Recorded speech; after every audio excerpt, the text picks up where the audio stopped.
할렐루야. 오늘 하나님께 주시는 생명의 양식은 마태복음 22장 15절과 22절의 말씀을 가지고 무엇이 다른가라는 제목으로 주신 양식을 여러분들과 함께 이 시간 나누도록 하겠습니다. 먼저 본문을 먼저 읽겠습니다. 15절입니다. 이에 바리새인들이 가서 어떻게 하면 예수를 말에 올무에 걸리게 할까 상의하고 자기 제자들 헤롯 당들과 함께 예수께 보내어 말하되, 선생님이여, 우리가 아노니 당신은 참되시고 진리로 하나님의 도를 가르치시며 아무도 꺼리는 일이 없으시니 이는 사람을 왜 물어보지 아니하십니다. 그러면 당신의 생각에는 어떠한지 우리에게 이르소서. 가이사에게 세금을 바치는 것이 옳으니까 옳지 아니하니까? 예수께서 그들의 악함을 보시고 이르시되, 외식하는 자들 어찌하여 나를 시험하느냐? 세금 낼 돈을 내게 보이라 하시니 데나리온 하나를 가져왔거늘 예수께서 말씀하시되, 이 형상과 이 글이 누구의 것이냐 이르시되 가이사의 것이니이다. 이에 이르시되, 그런즉 가이사의 것은 가이사에게, 하나님의 것은 하나님께 바치라 하시니 그들이 이 말씀을 듣고 놀랍게 여겨 예수를 떠나가니라. 성경은 하나님의 의도대로 되지 아니한 이 세상을 하나님의 의도대로 당신의 나라를 만드시는 계획과 과정, 그리고 그 대상과 내용들에 대해서 말씀을 하고 있습니다. 우리들이 그분에게서 은혜로 받는 구원이라고 하는 것은 하나님의 창조의 역사에 의해서 어떤 사람이 어떤 사람으로 바뀌고 어떤 세상에서 어떤 세상으로 달라지느냐 하는 것입니다.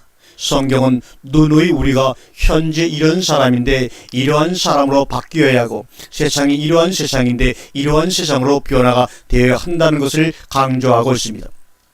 오늘 마태복음 22장의 말씀에는 우리가 너무나 잘 아는 대로 5가지 주제가 나오는데, 그 내용의 주제는 어떠한 의식에서 어떠한 의식으로, 어떠한 개념에서 어떠한 개념으로, 어떠한 세상에서 어떠한 세상으로 달라져야 할 것인가 하는 구체적인 내용 5가지를 주님께서 말씀해 주시고 계십니다. 우선 결론부터 말씀을 드리면, 하나님의 나라는 겉의 행위가 달라진다거나 악한 사람이 선한 사람이 된다거나 나쁜 사람이 좋은 사람이 되는 것이 아니라는 얘기입니다. 지금까지는 내가 나 중심, 내 욕심, 내 이익을 챙기는 삶을 살았다면 이제부터는 다른 사람을 위하고 다른 사람의 유익을 위해서 살면 되는 것으로 기독교를 오해하는 경우가 주변에 너무나 많습니다. 그러나 오늘 본문에서는 분명히 그런 어떤 행위나 또는 의식의 전환, 다시 말하면 조금 달라지고 변화하는 것을 말하고 있는 것이 아니라 나 속사람이 어떤 사람이 되느냐 하는 것을 강조해 말씀해 주시고 계십니다. 근본적인 변화가 있어야 한다는 것입니다. 여기서 말하는 근본이라고 하는 것은 존재 자체의 바뀜을 말하는 것이고, 내 존재의 이유와 가치성을 말하는 것입니다. 그래서 구원은 옛사람이 죽어버려야 된다라고 말하고 있는 것입니다. 죽는다라고 하는 것은 옛사람의 기능이 전혀 안 된다는 겁니다. 그런 옛사람은 존재 가치도 없고 존재할 이유도 없고 그리고 존재할 수도 없다라고 하는 것을 성경은 선언하고 있는 것입니다. 그래서 이제부터는 내가 가지고 있는 방법과 상식을 가치 있게 생각해서는 안 된다는 얘기입니다. 죽은 사람은 그런 것부터 포기한다는 겁니다. 우리 생활에서 가장 큰 문제점은 옛 것들을 가끔씩 꺼내서 쓸 때가 참으로 많다는 겁니다. 그런 것들이 필요할 때마다 우리의 생활에 의연하게 나타나고 있다는 겁니다.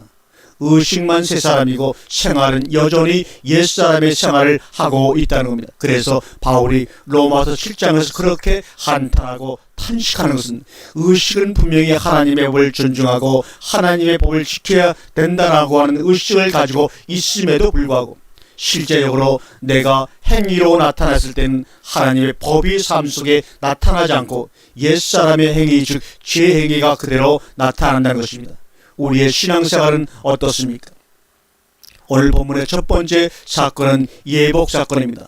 마태복음 20장과 21장을 보면 천국은 참여한다는 것이라는 것을 알 수가 있습니다. 그런데 참여한다라고 하는 것은 결코 끼어들는 것이나 억지로 숨어 들어가 있는 것이 아닙니다.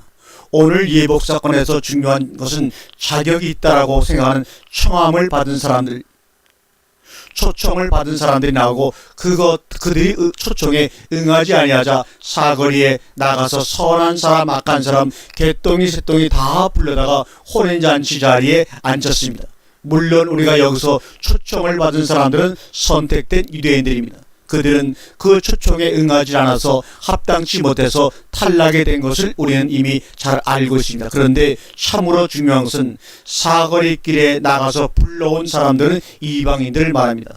자격이 없는 사람들입니다. 대상이 아닌 사람들입니다. 거기에 선한 자, 악한 자들이 다 억지로 끌려와 혼인잔치에 앉아 그 자리를 채웠습니다. 이것은 건 무엇을 말하냐? 세상 교회를 말합니다. 소위 예수를 믿는다라고 하는 사람들이 착각을 하고 있는 것은 나는 이제 천국 잔치 자리에 초청을 받아 참여했으니 천국 신민이 됐다라고 하는 이 착각이 기독교인들 속에 너무나 팽배하게 자리하고 있다는 것입니다. 그래서 교회마다 천국잔치라는 것을 아주 대단스럽게 자랑스럽게 하고 있습니다. 그런데 우리가 분명히 알아야 할 것은 예수님께서 이 말씀을 하실 때는 사도행전 이전입니다. 다시 말해서 교회가 생기기 이전이라는 얘기입니다. 그런데도 주님은 벌써 율법교회 시대를 지나서 은혜시대의 복음교회를 먼저 지금 얘기하고 계신다는 사실을 여러분은 아셔야 합니다. 그래서 복음교회가 생길 터인데 그 은혜교회, 복음교회 맹점이 무엇인가 하면 사거리 길에 가서 아무나 데려다 놨다는 것입니다. 그래서 이상하게도 교회 시대는 사람들은 데려오라는 얘기를 많이 합니다. 그 사람이 죄가 얼마나 되든지 간에 선한 사람, 악한 사람 일단 따지지 말고 데려오라는 겁니다. 자리만 우선 치워놓으라는 겁니다. 선한 사람 나와서 회개하면 되고 악한 사람은 열심히 신앙생활을 잘하면 되니까 무조건 일단 억지로라도 데려오라는 겁니다. 그래서 생긴 것이 소위 여러분이 아는 총동원 주일까지 생기지 않았습니까?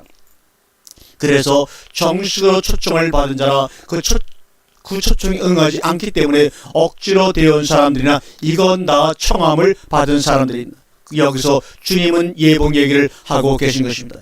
예복이라는 것이 뭡니까? 준비를 한 사람들입니다. 자격을 갖춘 사람들이란 말입니다. 다시 말해서 예복이라고 하는 것은 경의를 표한다든지 예의를 갖추는 자세를 예복이라고 말합니다. 혼인잔치에 참여할 사람들은 반드시 혼인잔치 자체를 축하하고 경외하는 마음의 자세가 있어야 하는데 그 자세의 표시를 예복으로 나타낸 것입니다. 신앙생활에서 중요한 것은 하나님을 경외하는 마음입니다. 우리가 특히 한 주간 중에서 주일날 이렇게 모여서 하나님 앞에 예배를 드리는데 어째서 다른 날 똑같이 하나님의 말씀을 공부하고 연구하면서도 주일날만 이렇게 격식을 갖추어야 하느냐는 겁니다. 다른 날은 하나님께서 우리에게 주시는 말씀을 그저 받아 듣는데 정신이 없습니다. 오늘 우리에게 하나님께서 무슨 말씀을 주실 것인가를 듣고 겪고 새기고 그런 일에 온종일을 바치다시피 합니다. 그러나 그 한 주간 중에서 단 하루만 해도 우리의 정성과 우리의 마음을 하나님 앞에 드리는 시간을 갖자는 겁니다. 다른 데서 주일을 어떻게 지키는지 우리가 잘 알고 있습니다만 적어도 우리 교회 만나다 안에서만큼은 주일날 하루만이라도 우리 마음과 정성과 찬송을 드리며 기도도 드리면서 한자리에 모여 감사의 마음을 드리는 그런 시간을 갖는 것이 주일날의 의미입니다. 그래서 목도라고 하는 것은 마음을 정돈해서 자세를 잘 가다듬고, 찬송이라는 것은 우리가 하나님으로부터 이렇게 큰 은혜를 받았으니 우리가 이제는 이렇게 살겠습니다는 서운의 개념입니다. 특히 헌금 시간을 드리는 것은 우리가 우리 자신을 다 드려야 하는 것이 마땅하지만 다 드릴 수가 없기 때문에 이 작은 물질로서 나의 정성을 표시합니다라고 하는 고백의 행위인 것입니다. 예배는 드리는 것이지 받는 것이 아닙니다. 예복이라는 것은 그저 표시를 하는 것입니다. 우리 성경은 예복을 입지 아니하고라고 되어 있는데 원문으로 보면 예복을 가지고 있지 않았다로 되어 있습니다. 다시 말하면 그런 애의를 갖추는 마음의 자세가 없다는 얘기입니다. 초당집에 가보면 문상으로 온 사람들은 거의 예의를 갖추고 조의금을 드리고 인사를 드리고 그러는데 거기에 조의는 할 생각도 아니하고 얻어먹고 뺏어 먹으려는 거짓대들도 간혹 있습니다.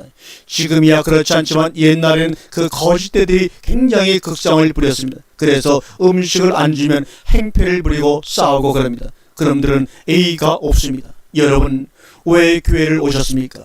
하나님께 경외를 표하고 감사를 표하려고 왔습니까? 아니면 행패를 부려서라도 받아내고 얻어먹으려고 왔습니까? 얻어먹으려고 취하려고 천국 가려고 교회에 와서는 절대로 안 됩니다. 교회는 하나님을 경외하고 하나님께 찬양하고 감사하는 곳이어야 합니다. 어째서 예의를 갖추지 않느냐는 겁니다. 성경에서 말하는 예의라는 것이 그럼 뭡니까? 천국에 들어가서 살 사람들의 기본 자세가 바로 A입니다. 오늘 주제가 5가지 주제인데, 첫 번째는 예복을 가지고 있어야 되고, 바치는 것은 하나님의 것을 바쳐야 합니다. 그 하나님께 바쳐진 그 하나님의 것이 부활 때는 산자들이 돼가지고 바로 하나님은 그 산자들의 하나님이 되시는 겁니다. 그 사람들이 가지고 있는 계명은 뭐냐면 사랑이라는 겁니다. 그 사람의 주인은 누구냐? 바로 주님이십니다. 그리스도이십니다. 그래서 신앙생활의 출발은 A부터 갖추는 것입니다. 하나님 아버지를 불렀으면 아들의 자격을 갖추어야 아버지라고 부를 수가 있는 것입니다. 말씀에 대한 분명한 자세를 가져야 합니다. 바로 그런 사람들이 어떤 사람들이냐? 두 번째는 가이사의 것이 아니라 하나님의 것이라는 겁니다. 여기서 참으로 중요한 것은 애복이라고 하는 것은 그 사람의 자격과 신분을 나타내는 것입니다. 가치성을 갖는 겁니다. 자부심을 갖게 되는 것입니다. 오늘 본문 말씀에 예수님이 셋돈 한 대련을 놓고 이 형상과 이 글이 네 것이냐? 우리가 알 것은 가치성이라고 하는 것은 변하게 되어 있습니다. 요사이 보면 우리나라를 비롯해서 소위 선진국이라는 일본이나 미국이나 거대한 나라들이 은행이 파산이 되고 난리가 났습니다. 그것은 지금 이 시대 사람들이 화폐에다가 기준을 놓고 산 결과물이라고 생각합니다. 이것이 인간의 우둔함입니다. 나 외 밖에 밖의 것에 가치 기준을 두고 살지 말라는 것입니다. 그것은 믿을 것이 전혀 못 됩니다.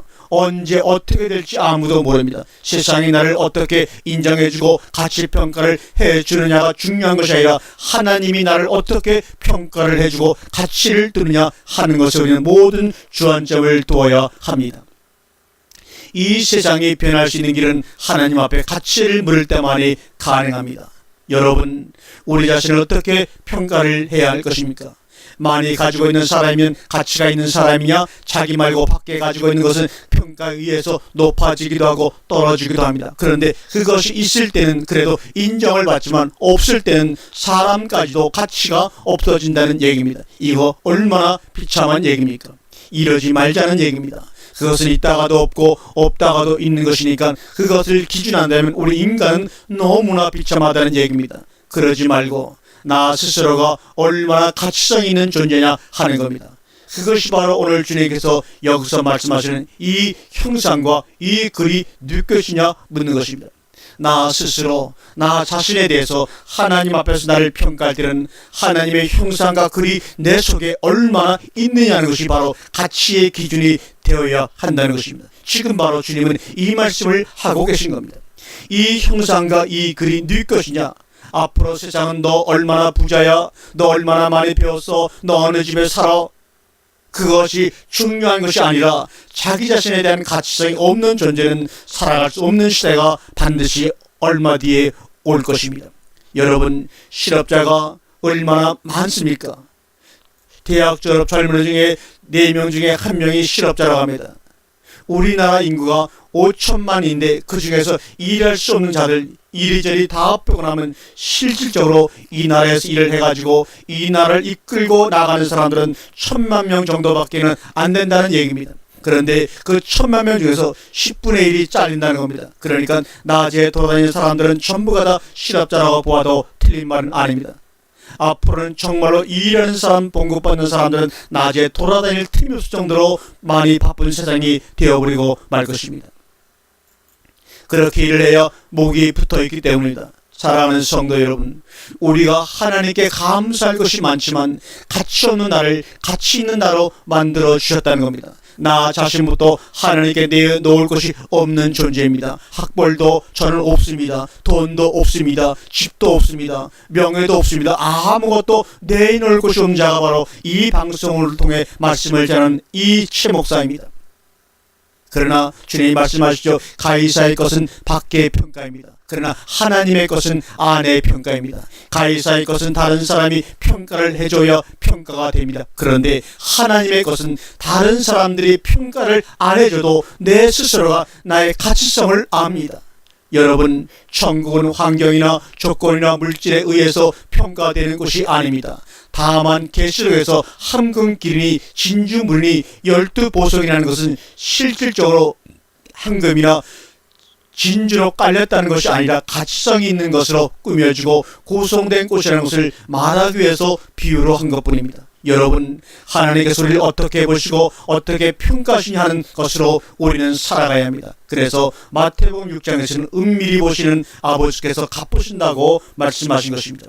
세 번째는 이런 자들이 부활의 사람이라고 말하고 있습니다. 세상은 기껏해야 부활 때 누구 아내가 되겠냐라는 개념입니다. 첫째는 시집가고 장가가는 그런 부활이 아닙니다. 두 번째는 하늘의 천사들과 같이 되는 것입니다. 세 번째는 더 중요한 것은 산자들이 되는 것입니다. 성경에서 말하는 부활과 산자의 개념, 즉 현재적으로 산다는 것이 뭐냐는 겁니다. 많은 사람들은 죽지 못해서 사는 사람들이 참으로 주변에 너무나 많습니다. 세상을 살아도 그저 의무감에 짓눌려 의미 없이 하루를 반복해서 살아갑니다. 내가 나가서 돈을 벌어야 처자식을 먹여 살리니까, 그래야 집도 사고 땅도 사고 노후를 내가 보장받을 수 있으니까 죽지 못해 얽매여서 하루 12시간씩 일하며 살아갑니다. 이거 전부 죽은 사람들입니다. 그러나 부활을 하고 나하고 산 자들이란 뭡니까? 죽었던 나에게 하나님의 말씀이 와 생명을 주심으로 그 뒤로부터는 사는 것이 신이 납니다. 세상에 것이 좀 없어도 괜찮습니다. 명예가 없다고 기죽지 않습니다. 돈이 없다고 두려워하지 않습니다. 작은 차를 산다고 내가 창피하지 않습니다. 그런 사한자들에게는 하나님은 말씀을 주시고 지혜를 주시고 능력을 주시고 필요한 모든 것을 주셔서 그들로 하여금 일하게 하셔서 당신의 뜻을 이루어 가십니다.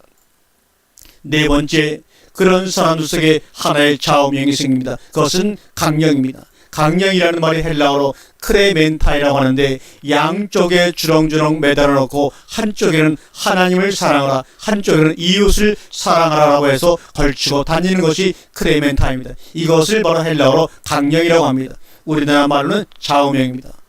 어떻게 살고 무엇으로 사느냐 하는 겁니다. 사랑하면서 사는 겁니다. 그런데 율법사들은 계명 중에 어느 계명이 크니까, 큰 계명이 도대체 어디에 있고 작은 계명이 도대체 어디에 있습니까? 큰 계명만 지키면 작은 계명은 그냥 보너스로 주어지는 겁니까? 그러나 어느 계명이 크다 작다가 중요한 것이 아니라 내가 하나님을 사랑하고 이웃을 사랑할 수 있느냐 하는 겁니다. 사랑하면서 살기도 바쁜 세상에 남을 미워할 시간이 도대체 어디 있습니까? 여러분도 그와 같은 감사와 감격이 여러분 일생 내내 있기를 주님의 이름으로 축원합니다. 하나님을 사랑하면 행복합니다. 그래서 하나님을 사랑하라고 주님께서 말씀하신 것입니다. 그러면 이웃사랑이 그때부터 되어지는 겁니다. 그래서 마태복음 22장 46절, 그날부터 감히 그에게 대답하는 자도 없고 묻는 자도 없더라고 하십니다. 그래서 히브리서 11장 38절에서 이런 사람들은 세상이 감당치 못한다고 하신 것입니다. 그렇습니다. 이런 사람들은 세상에서 왈가왈부하지를 못합니다. 해야 할 본분을 다할 뿐만 아니라 넘치게 하니까. 이러한 자의 주인이 누굽니까? 바로 우리의 주님 그리스도이십니다. 아멘, 아멘, 아멘.